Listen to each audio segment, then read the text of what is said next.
Today we will be interviewing the LARQ Marketing Team, who will share their experiences from being a part of this amazing company and any advice or insight they might have to other students who might be interested in pursuing marketing or entrepreneurship. Hi, how are you? Good. How are Hi, you? great. How are you? Before we get into the interview, could you briefly tell us about your specific area in marketing and also how you got into your current position? My name is Haley. I'm the public relations officer, which means I kind of control the company's perception by the public.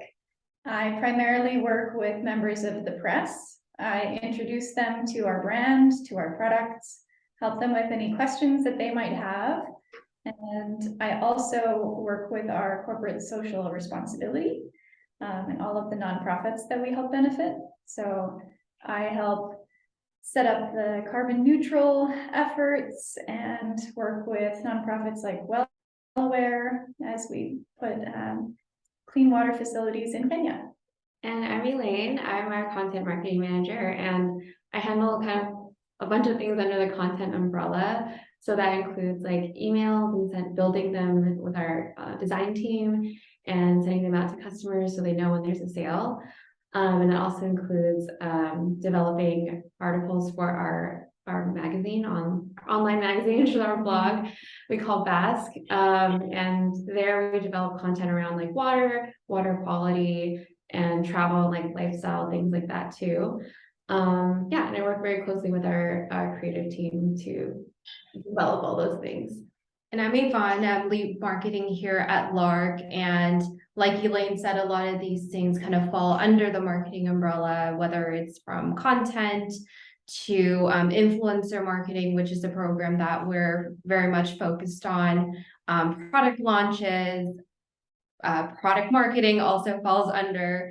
And again, we work really closely with the creative team to develop the product packaging that you see, any creatives, like key visuals. So for example, if we have a product launch, we do a really cool campaign, whether it's photography to brand videos to show more about the product and demo for a new product and product education. So that's kind of a quick gist, but as well as what goes under marketing is digital advertising. So a lot of the paid ads that you see on Facebook, Instagram, YouTube, TikTok, that all falls under marketing. So I would say it's quite broad. Kind of what Haley's in is more brand communication, right? Directly with the consumers and media, where Elaine is focused on how do we craft the right messaging to share with the customers, whether it's from a new product introduction or to keep them engaged, right, as customers. And then there's also the other side, which is the product marketing. So if someone was interested in developing new products and they're really into researching how to best like how to name this product, who would be interested, right? What creative can I, or what copy can I write to make it more enticing? That kind of falls under product marketing. And then digital advertising is the whole beast in itself. So there's quite a few areas that people can go into. I studied communications and business administration at university, and then from there I started at a public relations agency, and then I made my own business, becoming a consultant for other businesses similar to LARQ, what they call a freelancer.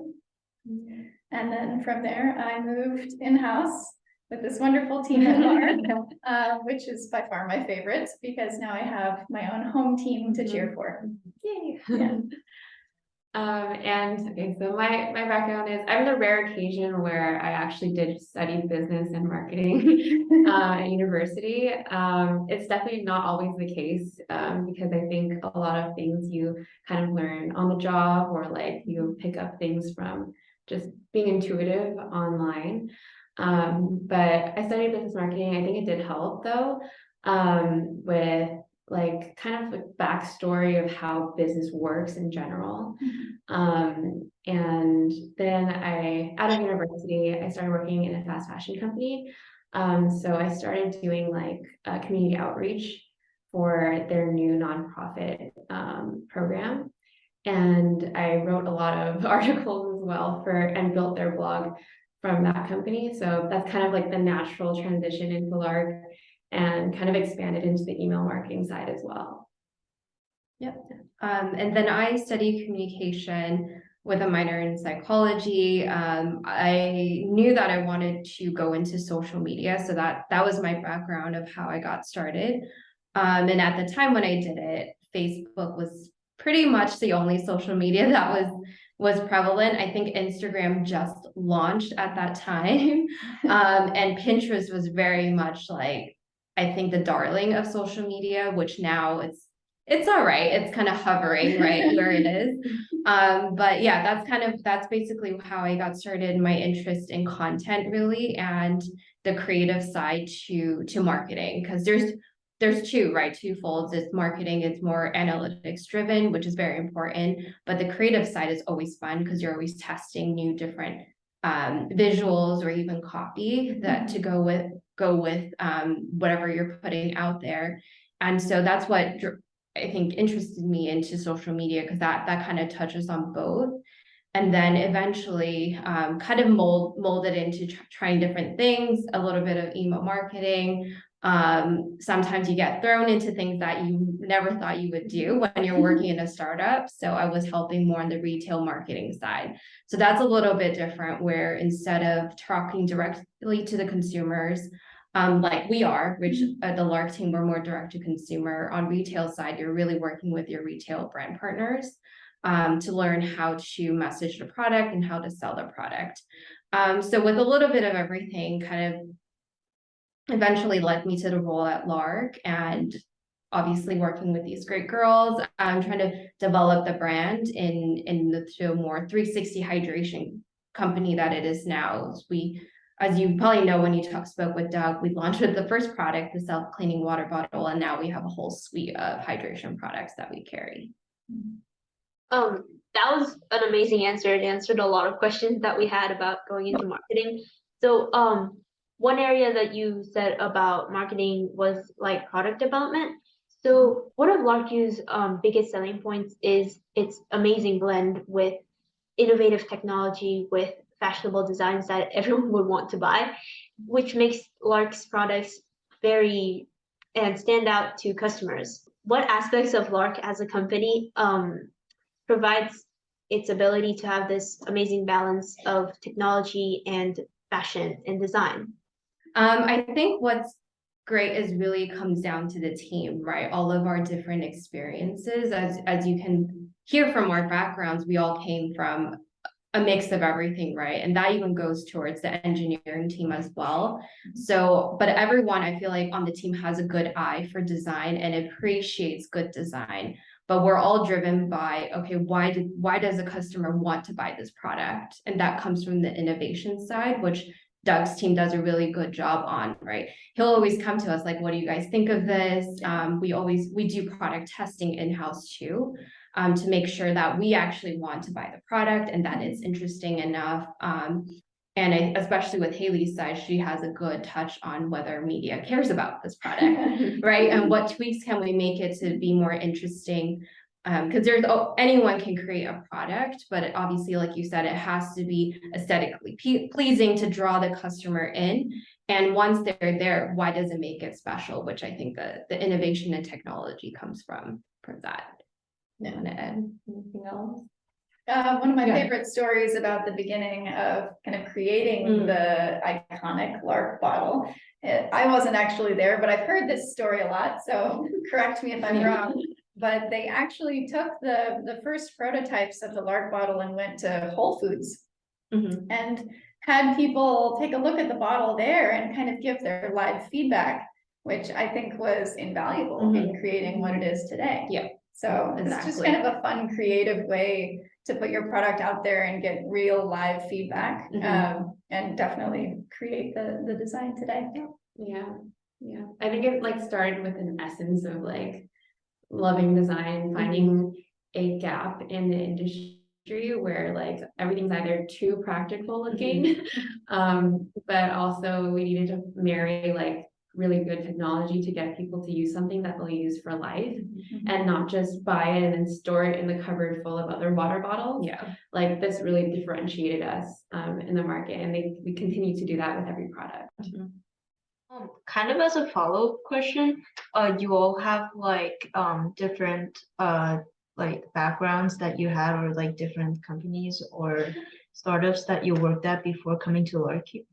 So like comparing the different places or positions that you have held to this point, is it like different every time as like a marketer when you work on like certain product designs, like depending on like the product, or even if you have like similar products but a different company, like do you have to adjust or like come up with new plans or like focuses in terms of like how you market the product? Like is it very different, or is it mostly like similar and there's just certain smaller aspects that you need to adjust? Like how does that work?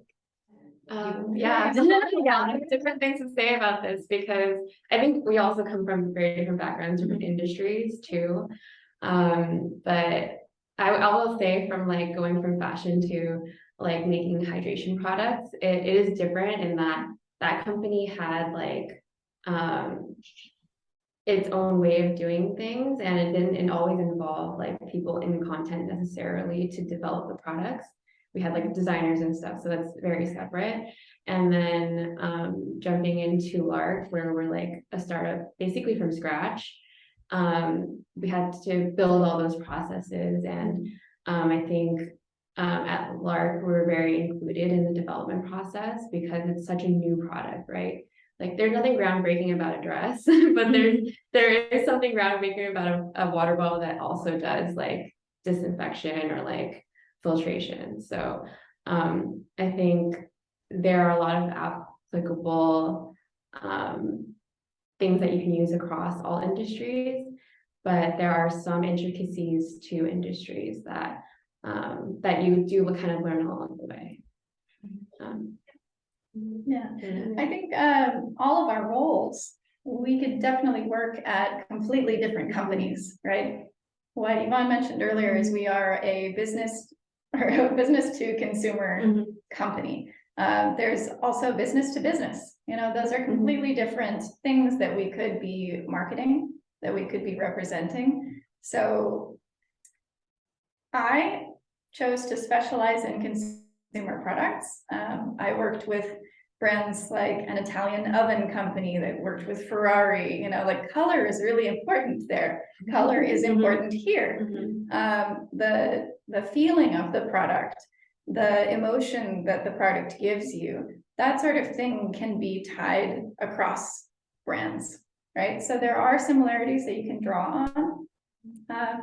Also in my profession, I get to know people. So I get to know members of the press. I know their family life. I know their preferences, you know. I can talk to one person about an oven, and I can talk to one person about computer security, and I can know that they will be interested in both, right? So it just depends on your role, but I think that there are definitely connections between where I've worked before and where I am, and that's probably why we have the jobs today. Yeah, yeah.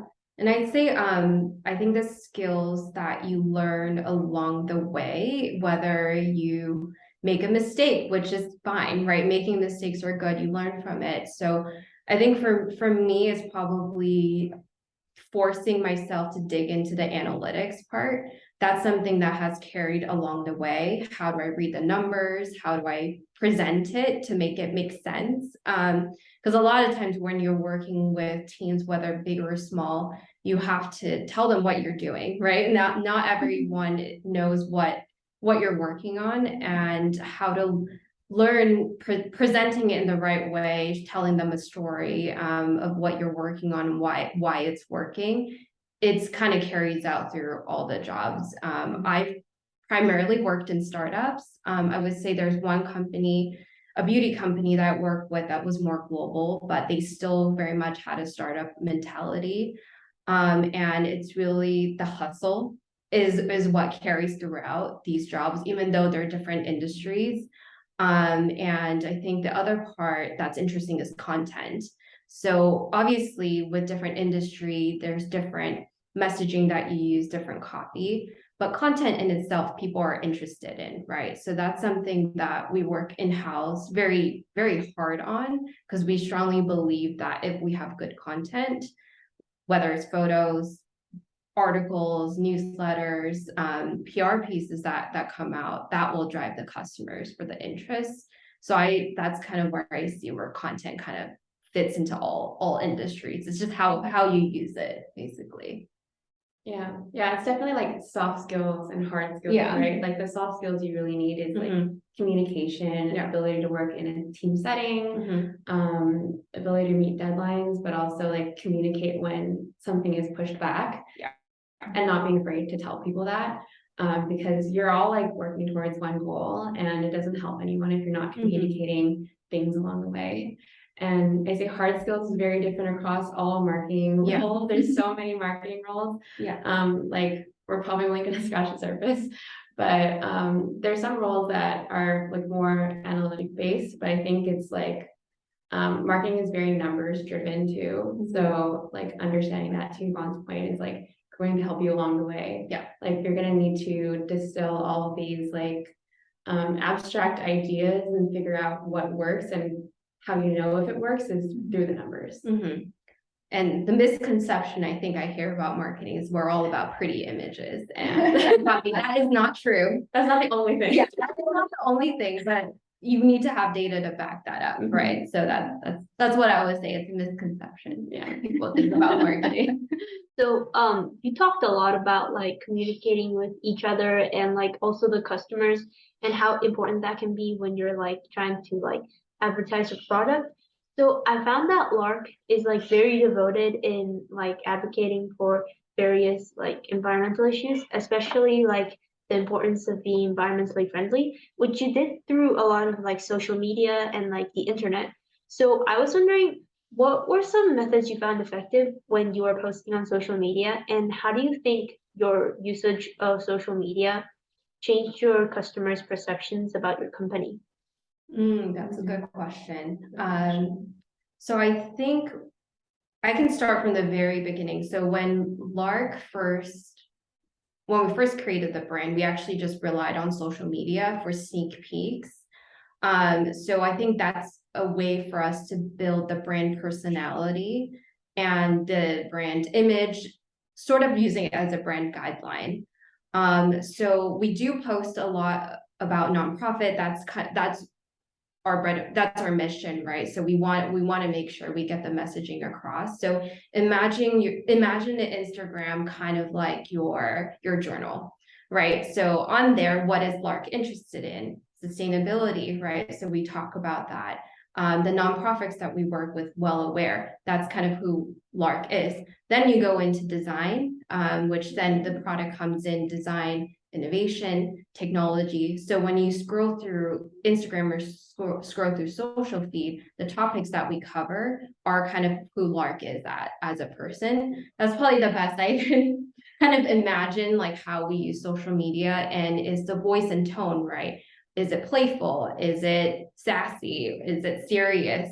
I think there's kind of a mix of that, because with technology, there are facts that you have to carry through, so sometimes you'll feel a little bit serious, but it can also be playful, right? It's a self-cleaning water bottle. No one has done that before. So we get to be a little bit cheeky in a sense with the copy. I hope that answered the question, kind of how we use social media. And I think you hit on some good points. Like I would also add like the limited editions too. Is another good like I guess type of campaign that we've run that's been really successful on social too. Like, and like having like sneak peeks, like Yvonne said, and like having limited releases, it drums up excitement on social.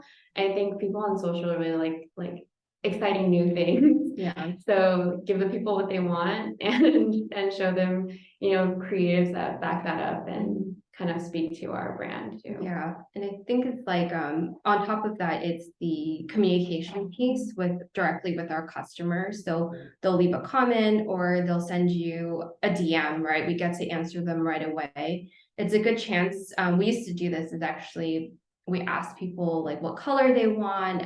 When we only had one size bottle, we asked them like, oh, do you want a larger bottle? So we were able to get some comments through that way. But I think it's a great place to speak directly with people who follow you, who are interested in the brand. A lot of the times they're new to the brand too. They might have not bought the product, but they like the content, they follow the content, and then eventually they'll ask the question if they're serious about buying products. So it's a good way to keep in touch with them too.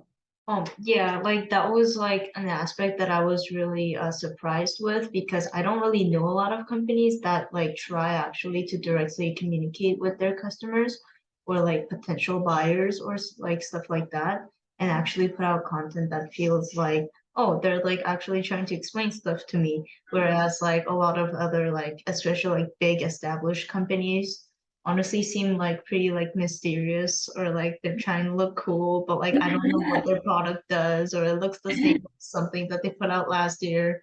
You probably know what I'm talking about. It's like completely different.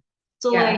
like does like some of it have to do with like how LARQ is like a company that has like a product that's pretty new, so maybe like people don't immediately know like all the upsides of and like cool stuff about having a water bottle like this, but also like being a startup, like what do you think are some like aspects or like factors that contributed to like uh LARQ having this sort of like really different, like more like active online presence as opposed to like other companies who seem more like they have the same kind of feeds, but they seem like more robotic and like they're not really, communicating with their customers. Yeah, I think it's really the origin of where LARQ started. We started on Kickstarter, right? It's all about community, um, crowdfunding platform, right? Building the communication there, and that really allows the brand to connect with the potential consumer because they are funding your project, right? And you have to give them all the information that you do. So I think that kind of was the background of where we are, and we believe that worked. And so I think to your point, like less robotic, it really comes down to the product. We know that we have to really explain what the product does and how to use it. Even with the bottle, right? There's the button that you press on top, you have to charge it. There's 2 modes.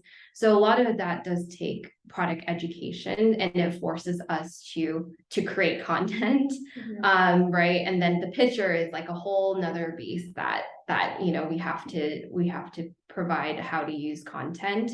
And I think one great thing is that because the team is small, we get to work with our customer experience team. So we get live feedback from the customers of what's missing. And we try to make that up through content, and kind of also product feedback. How do we improve on the next iteration? So I think that's very much the DNA of LARQ. Going back to the Kickstarter crowdfunding, it's you listen to your customers, right? They're the ones who are supporting you. So we try to get them really involved in the process through that way. Yeah, I think that's about it for our questions. Thank you so much for your answers. Really comprehensive, and I hope it was helpful for people who are interested in going to marketing or related areas. Follow LARQ at LiveLARQ, and then livelarq.com for the website. Well, thank you guys so much. Thank you. It's a pleasure to talk to you guys, and we hope that we inspire other people to go into marketing. Yeah. Thank you so much. Thank you. Bye-bye.